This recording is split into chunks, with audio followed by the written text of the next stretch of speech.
Tony चिड़िया का मिला। एक बार की बात है, जंगल में एक टोनी नाम की छोटी सी चिड़िया रहती थी। टोनी बहुत ही चंचल और जिज्ञासु थी। उसे हमेशा कुछ नया और रोमांचक करने का मन होता था। एक दिन टोनी ने सुना कि पास के गांव में एक बहुत बड़ा मेला लगने वाला है। उसने मेले की सारी कहानियां सुनी थी और वह इसे अपनी आंखों से देखना चाहती थी। लेकिन टोनी के माता पिता ने उसे चेतावनी दी कि मेले में बहुत भीड़ होती है और एक छोटी सी चिड़िया के लिए ये जगह सुरक्षित नहीं हो सकती। टोनी ने सोचा और फिर तय किया कि वह अपने माता पिता की बात मानकर मेले में नहीं जाएगी। लेकिन उसके मन में मेले की छवि बार बार आती रही।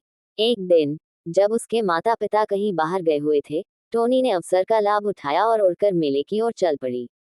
मेले में पहुंचते ही टोनी ने देखा कि वहां हर तरफ रंग बिरंगी चीजें थीं, मिठाइयां थीं, खिलौने थे और बहुत सारे लोग हंसते मुस्कुराते हुए घूम रहे थे।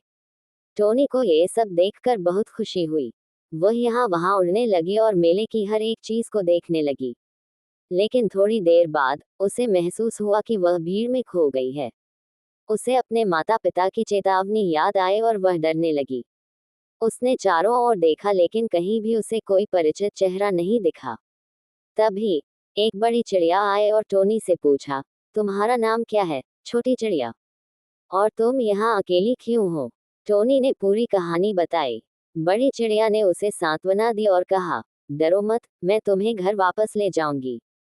बड़ी चिड़िया ने टोनी को सुरक्षित उसके घर पहुंचा दिया। उसके माता पिता भी बहुत चिंतित थे, लेकिन जब उन्होंने टोनी को सुरक्षित देखा तो उन्होंने राहत की सांस ली। टोनी ने माफी मांगी और वादा किया कि वह आगे से कभी भी ऐसा काम नहीं करेगी।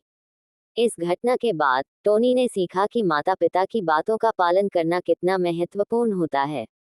उसने ये भी सीखा कि हर नई चीज को देखने और जानने की चाह होनी चाहिए, लेकिन साथ ही सुरक्षा और सावधानी भी बरतनी चाहिए। कहानी का संदेश है कि जिज्ञासा अच्छी होती है, लेकिन इसके साथ साथ हमें अपनी सुरक्षा का भी ध्यान रखना चाहिए। माता पिता की सलाहें हमारे भले के लिए होती हैं और हमें उन्हें हमेशा ध्यान में रखना चाहिए।